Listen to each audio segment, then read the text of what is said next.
देवी ये कलयुग का प्रभाव है।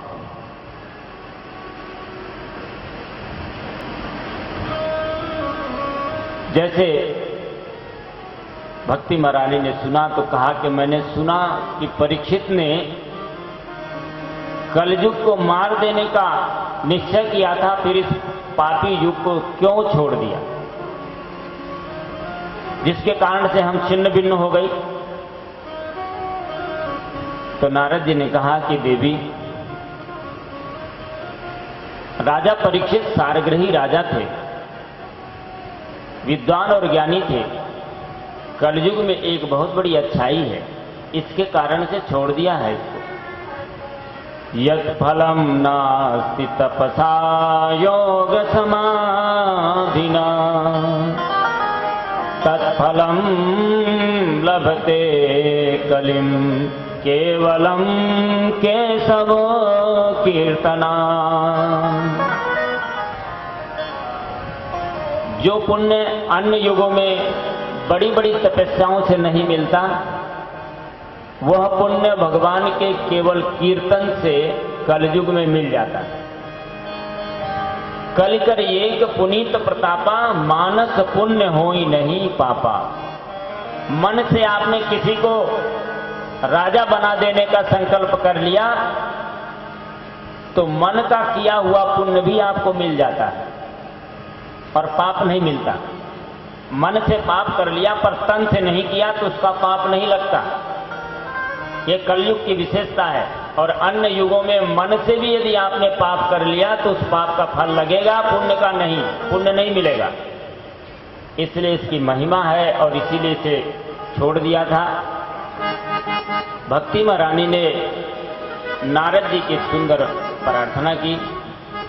जयति जगत माया यस्य काया धवस्ते वचन रचन में कम केवलम चाकलैया ध्रुव पदमपियातो यत्कृपा तो ध्रुवोऽयं सकल कुशल पात्रम ब्रह्मपुत्रम नतास्मि। नारद जी की भक्ति महारानी ने प्रार्थना किया कि हे नारद, आप ब्रह्मा जी को पुत्र हो और आपके अंदर ऐसी कुशलता प्राप्त है कि आप राक्षसों को भी समझा देते हो और देवताओं को भी समझा देते हो। आप मनुष्यों का भी कल्याण कर देते हो। ध्रुव 5 वर्ष का एक छोटा सा बालक, जिसको आपने उपदेश देकर के उसे अमल भक्ति प्रदान करा दिया, भगवान को उसके सामने उपस्थित करा दिया। राक्षस कुल में पैदा होने वाले कयाधु नंदन प्रहलाद को आपने ऐसी शिक्षा दी कि उनको भी भगवान की अमल भक्ति प्राप्त हो गई। इसलिए आप तो पूरी तरह से निपुण हो, आप ही मेरे कष्ट को दूर कर सकते हो। नारद जी ने सोचा भक्ति जागृत हो जाए, इसके लिए ज्ञान वैराग्य जागृत होना जरूरी है। और ज्ञान वैराग्य को जागृत करने के लिए वेद पुराण शास्त्र ही तो साधन है। उन्होंने वेद पाठ किया। ज्ञानम प्रबुद्धताम रे वैराग्यम प्रबुद्धताम। वेद पाठ किया, गीता पाठ है मुहुर्मु।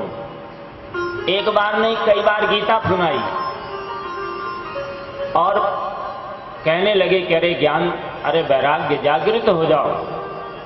लेकिन ज्ञान और वैराग्य थोड़ी सी जौहाई लेते और फिर उसी अचेत अवस्था को प्राप्त हो जाते।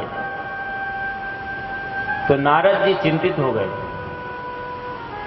जैसे किसी रोगी की इलाज करने के लिए कोई वैद्य आए और वो वैद्य सारी अपनी दवा जो उसके बैग में हो सब खिला दे और रोगी फिर भी न ठीक हो, तो चिंता में फंस जाता है वैद्य।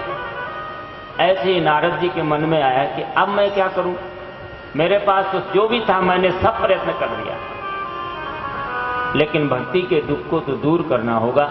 चिंतित हुए। जब भी भक्त चिंतित होता है तो भगवान की प्रेरणा अवश्य आती है। और आकाशवाणी हो गई, और आकाशवाणी ने कहा कि नारद, तुम सत्कर्म करो, और ये सत्कर्म कोई संत बताएंगे। तो नारद जी और चिंतित हो गए कि वेद पढ़ना, गीता पढ़ना, ये क्या सत्कर्म नहीं था?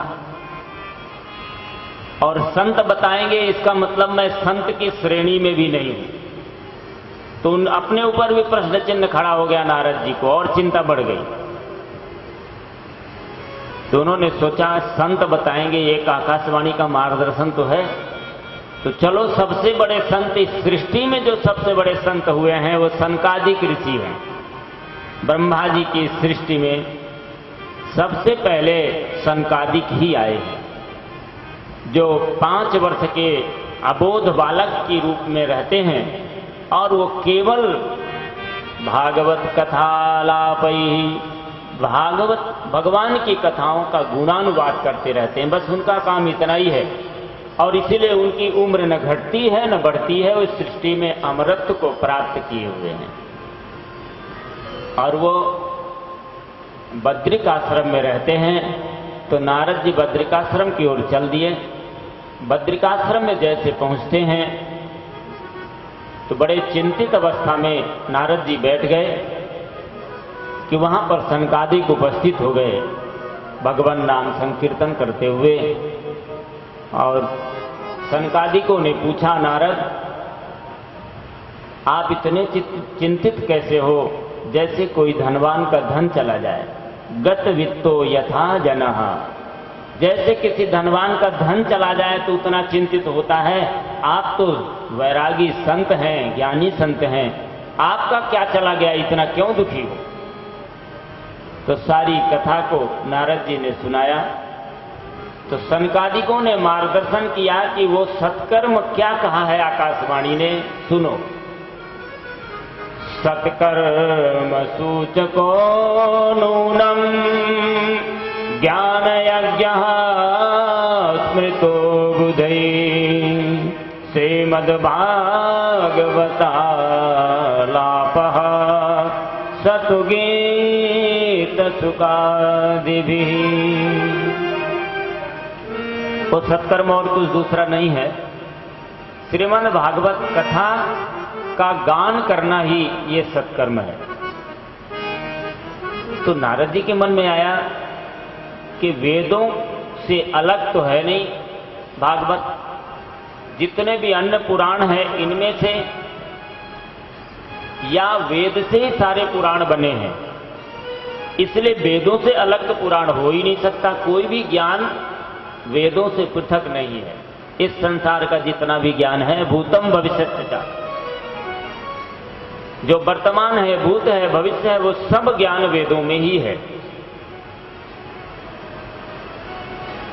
तो सनकादिकों ने कहा कि नारद ये मत सोचो, जैसे आम को, किसी को आम का रस का आनंद लेना है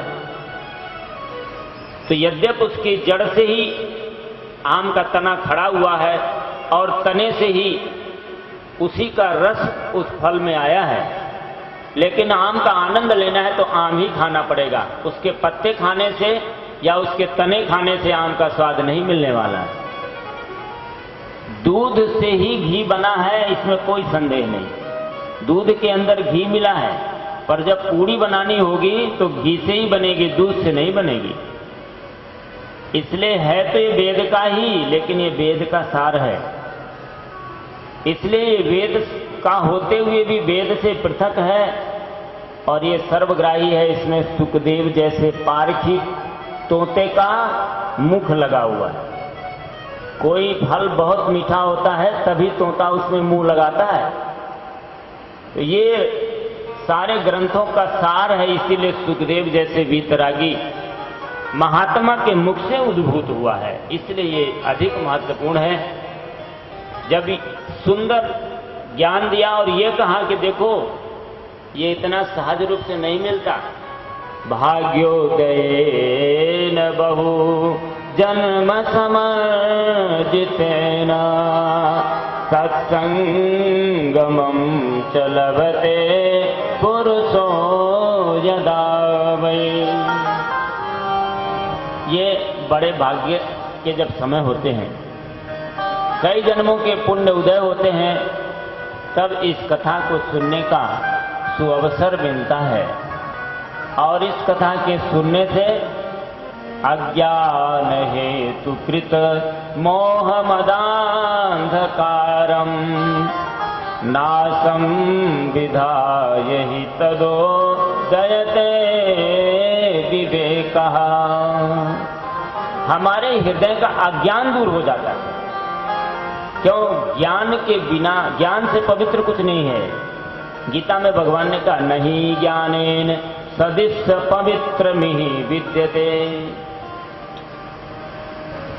यद वासुदेवो कवयो वदन्ति ज्ञानम विशुद्धम परमार्थमेकः। अभेद ज्ञान, विशुद्ध ज्ञान कौन सा? गोस्वामी जी ने जो कहा असमति नटरई हनुमन। कौन सी मति? मैं सेवक सचराचर रूप स्वामी भगवन। इस संसार में सर्वत्र भगवान का दर्शन किया जाए। उपनिषद ने भी यही बात कहा ईशावास्यमिदं सर्वम यदि किंचित जगत्याम जगत। इस संसार में जहां भी कुछ है, जो भी कुछ है, वो भगवान का रूप देखिए उसमें। ऐसा जिस दिन ज्ञान हो जाए, इसी को ज्ञान कहते हैं, और हृदय का अंधकार दूर हो जाए तो ये ज्ञान प्राप्त हो जाएगा। मोह नष्ट हो जाए तभी ये ज्ञान उदय होता है। और इसलिए इस ज्ञान को देने में भागवत समर्थ है, इसलिए इसकी महिमा है। गुरुदेव ने अपने मिशन के नाम को इसीलिए विचार क्रांति अभियान दिया। बदला जाए दृष्टिकोण यदि तो इंसान बदल सकता है। बदला जाए दृष्टिकोण यदि तो इंसान बदल सकता है। दृष्टिकोण के परिवर्तन से सारा जहान बदल सकता है। दृष्टिकोण का परिवर्तन हो जाए, नजरें बदली तो नजारे बदल गए, और किश्ती ने मोड़ा रुख तो किनारे बदल गए। दृष्टिकोण का परिवर्तन करने में समर्थ है कथा, इसलिए इसकी महिमा है। दुर्लभैव कथा लोके श्रीमद्भागवतोद्भवा कोटि जन्म समुत्थेन पुण्येनैव सुलभ्यते। बोलो राम